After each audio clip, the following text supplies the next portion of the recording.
3. Maritime Transport Amendment Bill, third reading, Exclusive Economic Zone and Continental Shelf Environmental Effects Amendment Bill, third reading. The Honourable Maurice Williamson. Mr Speaker, I move that the Maritime Transport Amendment Bill and the Exclusive Economic Zone and Continental Shelf Environmental Effects Amendment Bill be now read a third time. The bill amends the Maritime Transport Act 1994 in order to promote maritime safety and to protect the marine environment.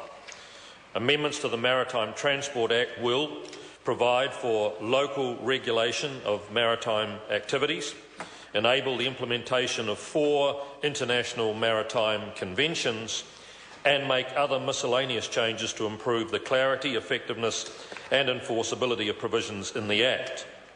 The bill transfers local regulation of maritime activity from the Local Government Act 1974 to the Maritime Transport Act of 1994. The bill clarifies the maritime functions and powers of regional councils and harbour masters to regulate maritime safety and maritime-related activities in their regions and to manage port, harbour and navigation safety. This consolidates local and national regulations of maritime activity into one statute. The bill introduces new measures that specify the maritime safety responsibilities of port operators and the related powers of the Director of the Maritime New Zealand to intervene in the interests of maritime safety. These measures will support and complement the voluntary New Zealand Port and Harbour Marine Safety Code 2004. The bill also updates arrangements for setting council fees and charges for maritime-related purposes and for local enforcement of maritime rules. Mr Speaker, the bill also enables New Zealand to bring 4 international maritime conventions into full force. The Protocol of 1996 to amend the Convention on the limitation of liability of maritime claims 1976, the International Convention on Civil Liability for Bunker Oil Pollution Damage 2001, the Protocol relating to intervention on the high seas in cases of pollution by substances other than oil 1973, and the Manila Amendments to the International Convention on Standards of Training, Certification and Watchkeeping for Seafarers 1978.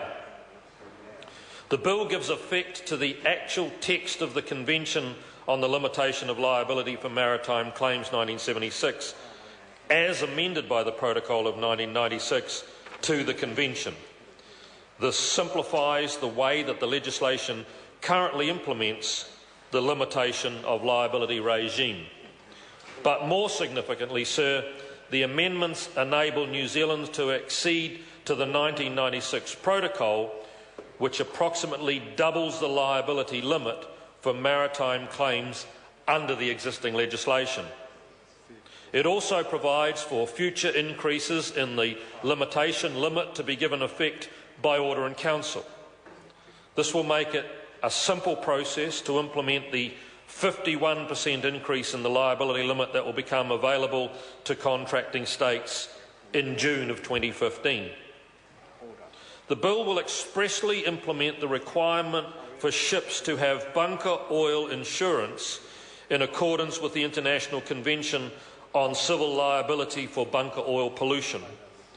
Ship owners will be required to have sufficient insurance to meet their potential liability under the increased limitation limits of the 1996 Protocol to the Convention on Limitation of Liability for Maritime Claims.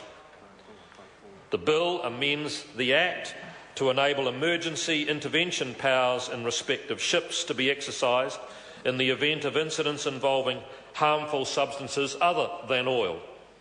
This will give effect to the protocol relating to intervention on the high seas in case of pollution by substances other than oil. The Manila Amendments to the International Convention on Standards of Training, Certification and Watchkeeping for Seafarers include regulation of alcohol consumption by merchant seafarers, Seafarers carrying out safety, security and marine environment protection duties will be subject to blood alcohol limits of 50 milligrams of alcohol per 100 mils of blood or 250 micrograms of alcohol per litre of breath. This testing regime is based on the testing regime for motor vehicle drivers under the Land Transport Act of 1998.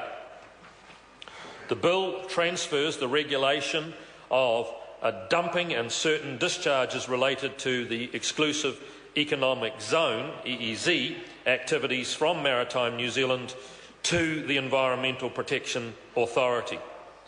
In addition, the bill creates a new non-notified discretionary category to provide the EPA with similar options to those currently available under the Maritime Transport Act for considering discharge and dumping activities.